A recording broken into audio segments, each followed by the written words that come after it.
My king, what did I do? Why are you doing this to me? Why are you breaking my heart? When Ngozi woke up, she found herself in her hut in the village. She quickly got dressed in her best clothes and ran to the path where Ifeoma and the king usually took a walk in the evenings. Immediately the king beheld her. He saw a bright light cover her face. She instantly looked very beautiful and appealing. He was in love with her. Ngozi walked past the king and Ifeoma briskly. She wasn't sure if the potion had worked, and so she decided to wait until the next day to be sure. All the while, Ifeoma was unaware of Ngozi's plot to steal the king from her. She was happy and content with the king's love for her.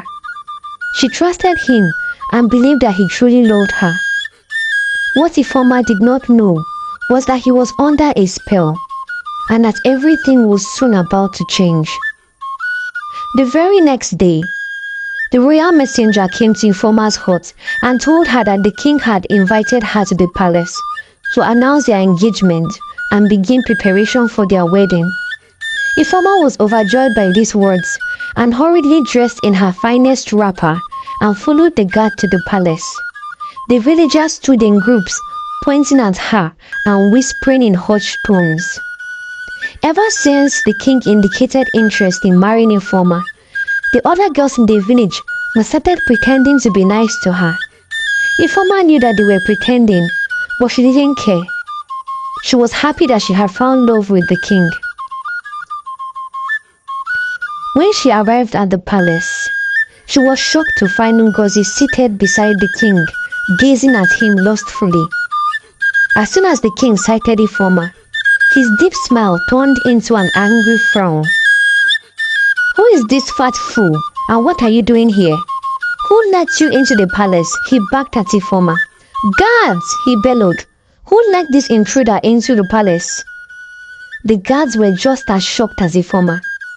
They were all aware that the kings had been courting Ifeoma and had plans to marry her. Ifeoma began to cry and screamed in horror.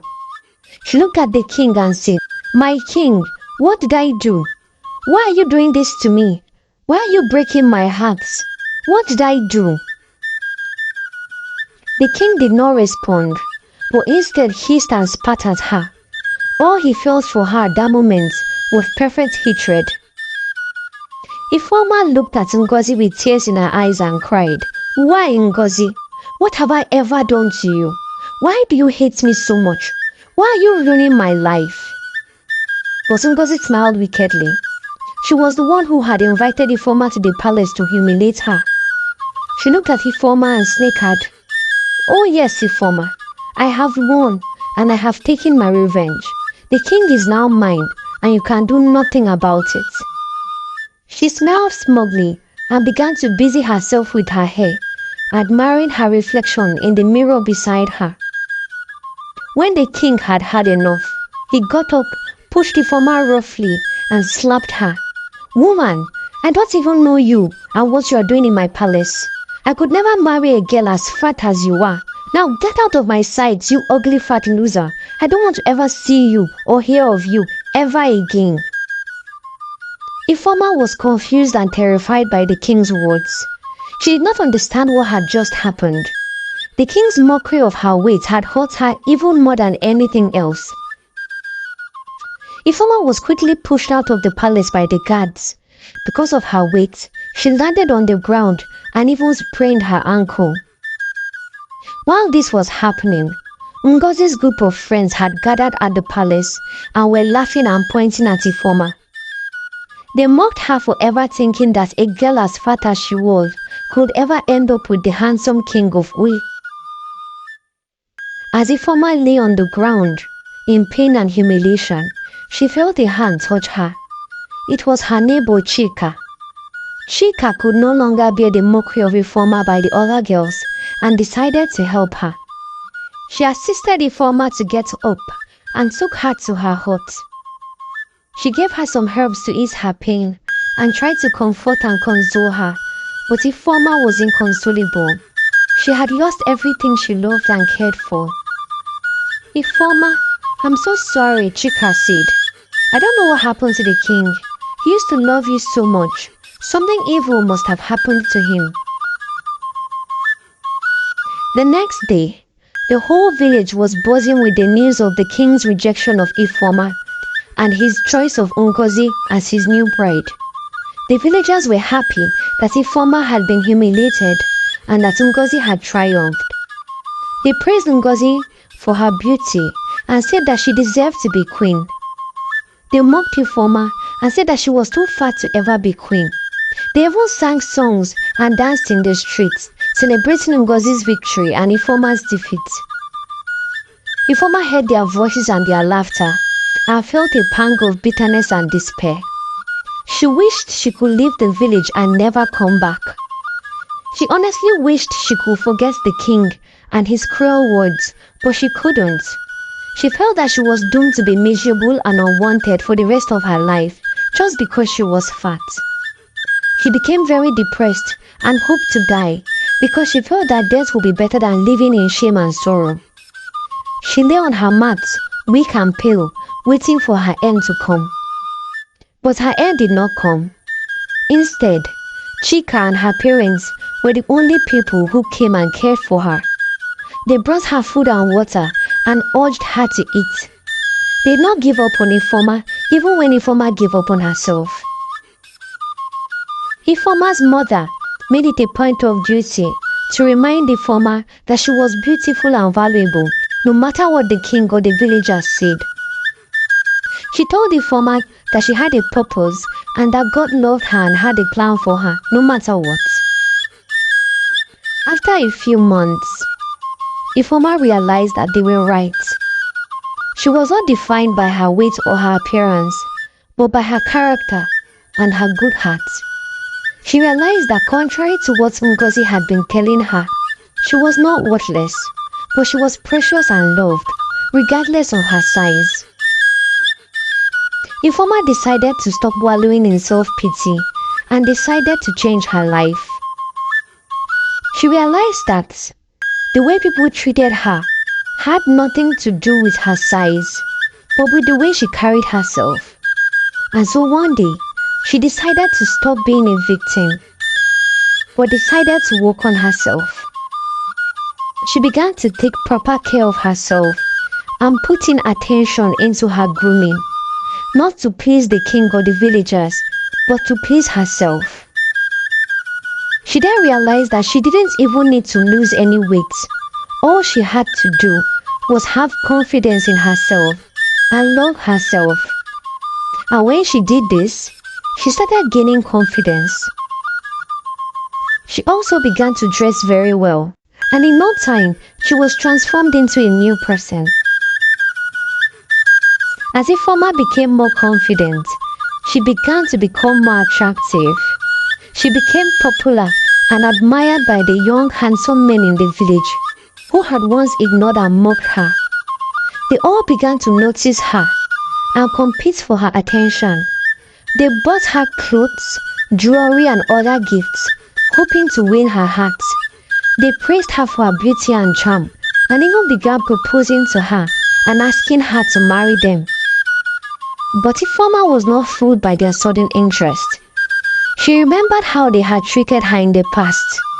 She knew that they were only after her looks and not her personality. They were all shallow and selfish and not worthy of her love. She refused them all one by one and told them that she was not interested in their proposals because she had better things to do with her life.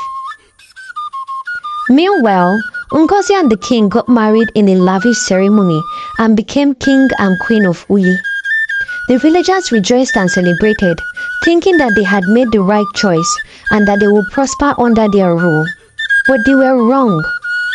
Soon after the euphoria of the wedding had ended, Ngozi began to show her true colors.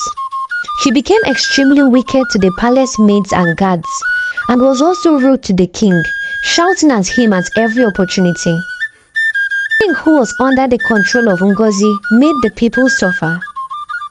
He confiscated lands and properties and imposed harsh laws and punishments for the smallest mistakes. Ngozi insulted the villagers and made them feel worthless, just as she did to Ifeoma.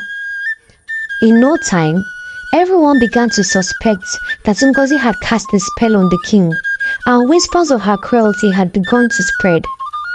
The people hated Ngozi and the king and prayed desperately for their downfall.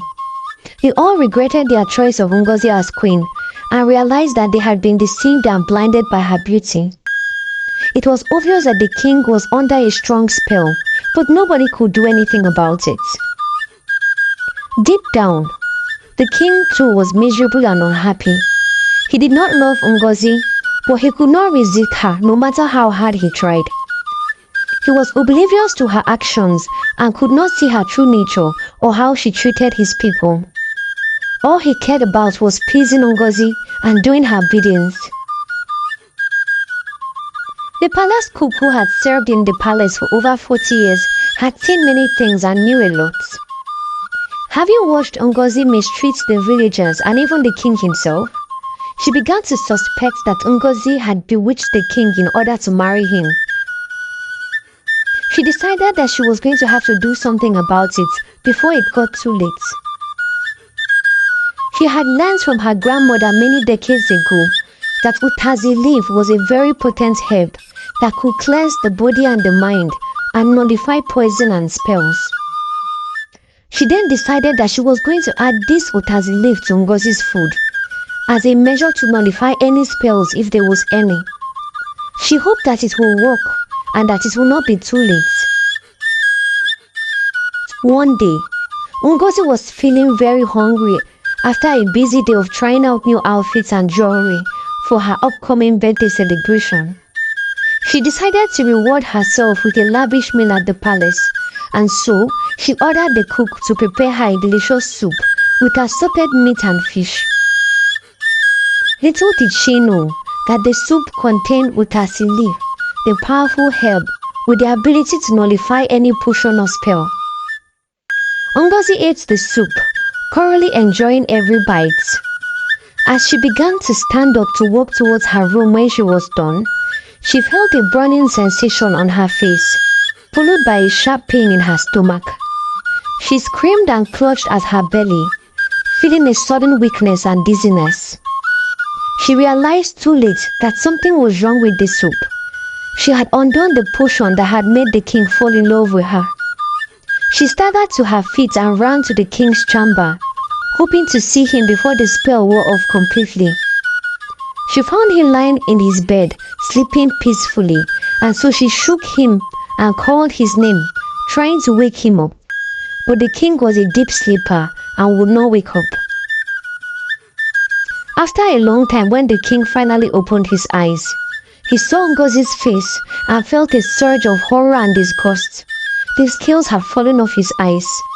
He pushed her off him roughly and demanded to know who had let her into the palace and what she was doing in his bedchamber. Ngozi began to profess her love for the king and tried to remind him of their wedding only 2 years ago.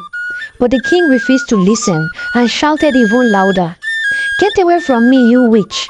You have bewitched me and made me do horrible things to hurt the one I love." He began to remember everything that had happened and how he had treated Ifeoma, his true love. He remembered how he had been deceived by Ngozi, his enemy, and how he had made the terrible mistake of marrying her. Ngozi was shocked and terrified by the king's words. She saw the hatred and anger in his eyes. She knew that he had regained his senses and that he would never love her again. She felt a pang of fear and regret and wished that she had never met the witch or taken the poison and sold her soul. Ngozi ran out of the palace crying and screaming.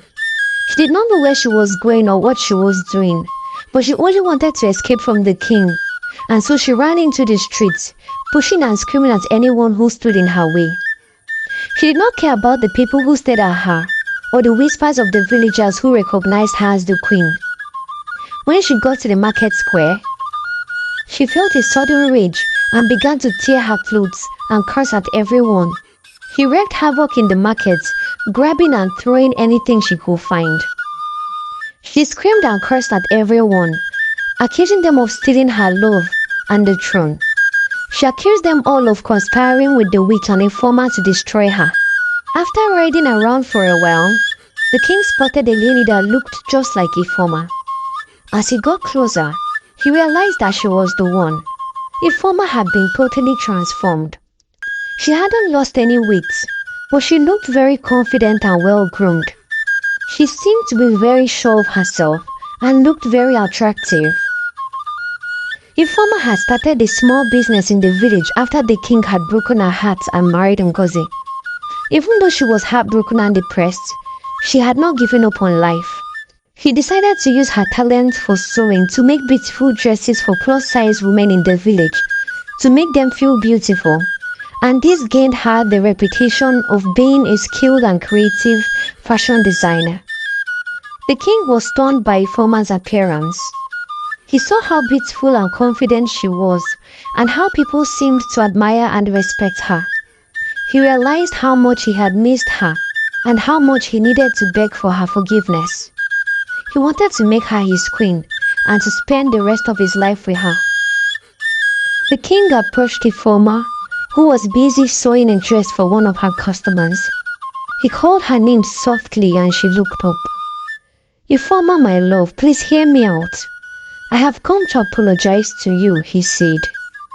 "I have been under a spell, a terrible spell, that made me forget you and fall in love with Ngozi. She was a witch who tricked me and made me do horrible things. But I have broken free from her spell, and I have remembered everything. You are the only one for me, Ifeoma. You are my true queen, and I want to marry you. Please forgive me. Give me another chance." The king spoke with sincerity and emotion, and tears filled his eyes. Ifeoma spoke with courage and honesty, and tears filled her eyes too. She looked at the king and saw the pain and love in his eyes. She felt a tug in her heart and a flicker of hope. She really wanted to believe him. The king spoke at length and begged Ifeoma for her forgiveness. He told her that he loved her and he wanted a future with her. When Ifeoma realized that the king was telling the truth and that he had truly been under a spell, she decided to forgive him. She looked at him and saw his kind, handsome face. He was the king, her king, the one she loved and the one who loved her. When they got back to the palace, they announced their engagement and quickly began to prepare for the wedding. The villagers cheered and celebrated and wished them happiness and prosperity. The king and Ifeoma got married and lived happily ever after. They had many children and ruled the kingdom with wisdom and justice. Ngozi, on the other hand, never regained her sanity. She wandered the land, alone and miserable, muttering to herself about the king and Ifeoma. She was cursed and tormented by the witch who had taken her soul. She suffered and regretted her actions, but it was too late. The end. The moral of the story is, no matter what you look like, you are beautiful and worthy of love. Your appearance does not define your value or your happiness, and the most important person to accept and appreciate you is yourself. When you love yourself, you will attract love from others as well. I hope you enjoyed this story. Please like and subscribe for more interesting stories. Bye-bye.